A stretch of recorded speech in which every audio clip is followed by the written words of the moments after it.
to be like Mike, I wanted to be like Mitch. Good morning, everybody. What's happening? What's going on? So this video is from one of my live streams right before Christmas, so that's why there's some Christmas music in the background. But I figured that it was a video that you guys could learn something from, and not a lot of you guys actually got to see it because it was in one of the live streams. Also, this is what my live streams usually look like when I actually do them. People send me video, or in this case, Devon requested, because he was in the chat, that I go over one of his hurdle races, and this was the easiest one to find. So we went over this race, and I hope you guys enjoyed it, and I hope you guys can learn something from it. Remember, be nice to people, don't hurt yourself, don't hurt others, slow down, don't dance so fast, and enjoy this hurdle breakdown of Devon Allen's Olympic trials winning performance. One thing I will say, if you look at Jarrett Eaton, that's the guy next to him, he has a very exaggerated block start. Like, he's very, very high up. He's a taller guy, but still, like, look at how much lower Devon is compared to the rest of the field. Obviously, we all know Devon wins, but if you were to draw a line across everybody, Devon is much lower than everybody in the field except for, is that Aries in lane 1? I think it is. I think that's Aries. So that's one thing we can note about Devon's start. Also, look at those arms. I know he was flexing in this.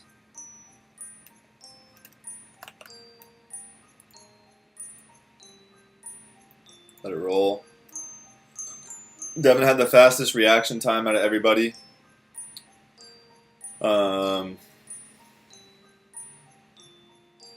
It looks like, I'm sure that this is just a still frame, but it looks like his knee is driving across.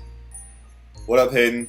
It looks like his knee is driving across his body instead of straight down the track, but that's just being nitpicky again. And it straightens out, so we're good there.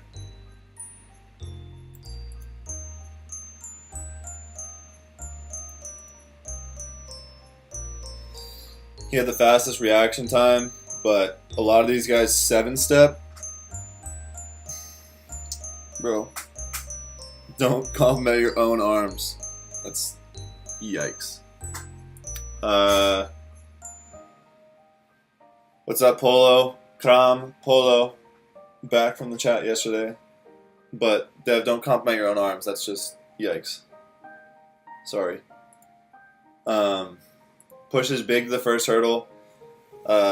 His first few steps have to be really, really quick. If you look at Aries, we talked about being segmented. You don't want to be segmented. Broken at the hips, broken at here. It's a little bit different in the hurdles. But look at everybody's posture. He's very forward, very forward, very forward. His posture is a little bit better. Devon's posture, straight up and down almost, which is what you want to see.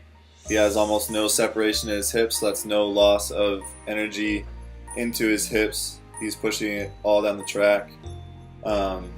Jarrett's not horrible, but Aries is very, very far forward and very broken.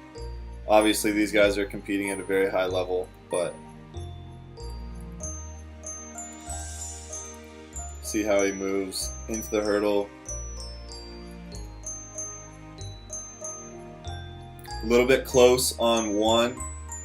So Devon, he's a little bit closer than everybody else. He's 8-stepping, everybody else is 7-stepping. Lane 6, 7. So lane 6 actually has probably the best outside takeoff of everybody and drives through the hurdle. I don't know who that is, but drives through the hurdle pretty well. Let's see. So Devon was super close on 1, has to jump up, and as a result, his hips have to rise instead of sprinting through the hurdle. Devon comes off of the hurdle really, really well. And it looks like lane 6 might touch down first. Yep, it's pretty close, but I think lane 6 got it, and then Devon, then Jarrett. Aries is running well at this point. Still a pretty close race. Malik Harris, not doing great. Catches that trail leg.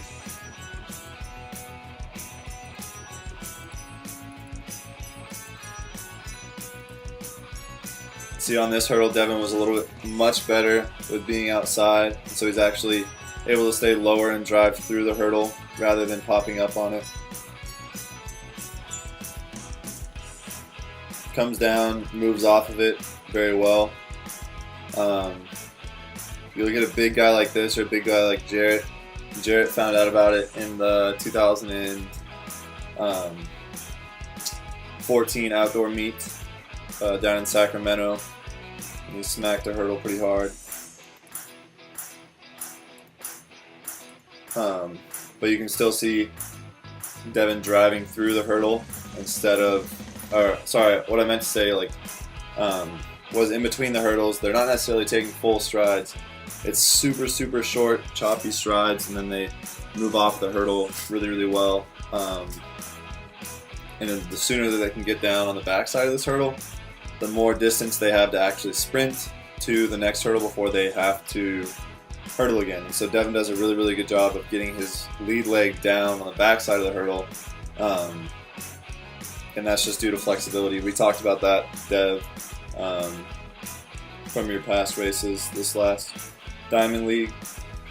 But his flexibility allows him to keep his chest over his lead knee, and as a result, you have a stretch reflex in your hamstring, and if done correctly, your lead leg pops down much lower than everything else.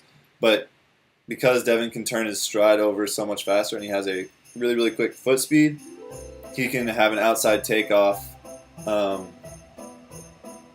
in between these hurdles versus the guy next to him in lane 4 that has to actually jump up. And you can see here he has pretty poor form. Aries and Jarrett do a good job of this as well. So here, Devon does hit a hurdle, but it's how you want to hit a hurdle. He hits his hurdle with his hamstring because he does have that stretch reaction and it comes down. Opposite of Jarrett, Jarrett hits it with his trail leg. That's why it's crooked. Devon pulls all the way through.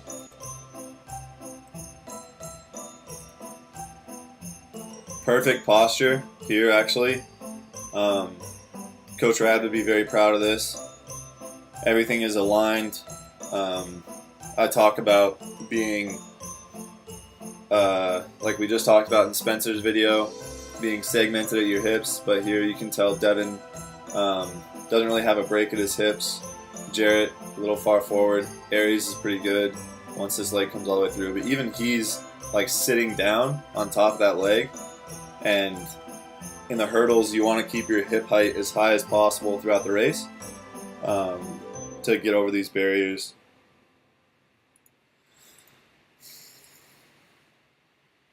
So Aries actually has to bring his hips up to get over this. Devon can just maintain a pretty fluid line all the way across the race, which is great, and allows him to move and progress his speed throughout the race.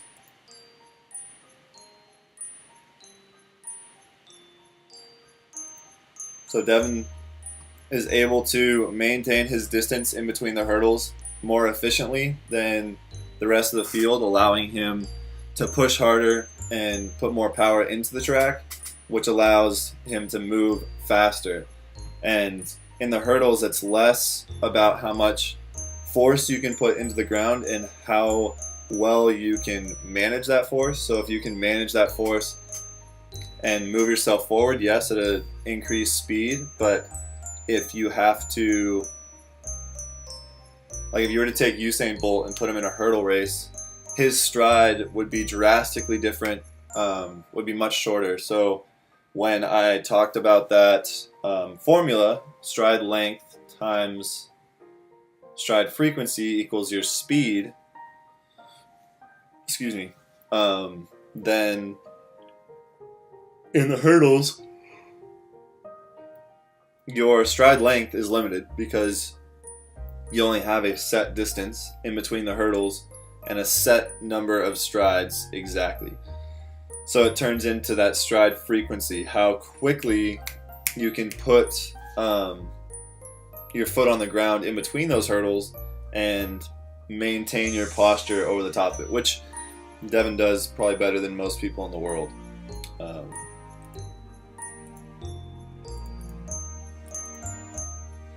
So see Aries sitting back, Jarrett sitting back, this guy sitting back. Leek had a subpar showing here. Here you can see the takeoff. They're all about the same.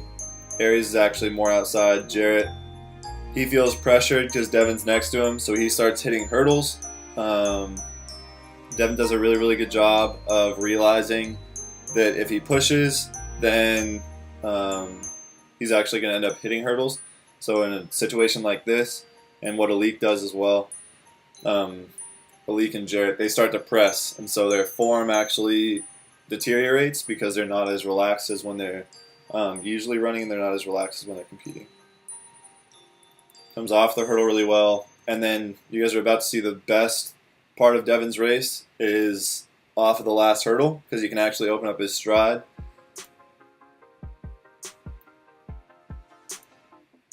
So Devon's almost, let's go back. No, back. So off the last hurdle, off the last two hurdles, Devon's opened up his stride a little bit. He's able to run. He has a really, really far outside takeoff on this hurdle specifically, which, I mean, he already realizes that he's doing pretty well at this point. There's nobody in front of him, and it's the Olympic trials. So, still perfect posture. Slight bend in the knee, which is good. His chest could be a little bit lower, but like I said, it's his last hurdle. And one thing Devon does better than 99.9% of all the people in the world is off the last hurdle. If he's within some, like, any distance when Devon's in top form, he will most likely be winning the race, just because he, like, basically falls forward for the last 10 meters, but it's essentially like he's regaining his block start off of the last hurdle. So watch his posture. His chest will actually become much further forward. Yeah, so look at this angle. Jarrett is sitting back. I'm going to draw on this actually. So Jarrett, his posture is very straight up and down. Alik does a good job of it. Or not Alik, Aries, sorry. And this guy's doing a good job of it. But Devon maintains that perfect separation at his hips, but also has very, very good, almost like leaning forward posture. Much better than Jarrett. Not as over-exaggerated as the guy in lane 6, but still.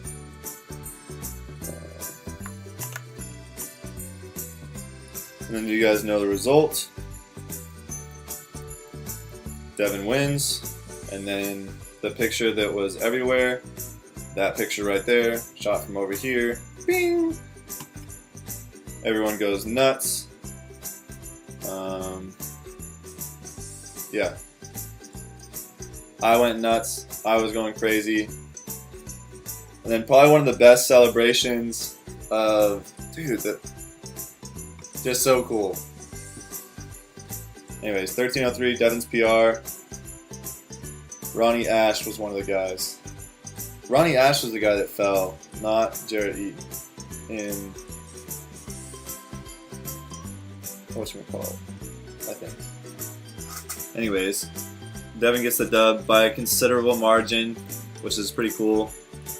And then the best celebration. If you guys haven't seen the full celebration, he sprints around the track for a second and then actually jumps up in the stands to find Cameron Hunt, one of his teammates on the football team. I was down at the start with the coach, and we were going nuts. We saw that he won.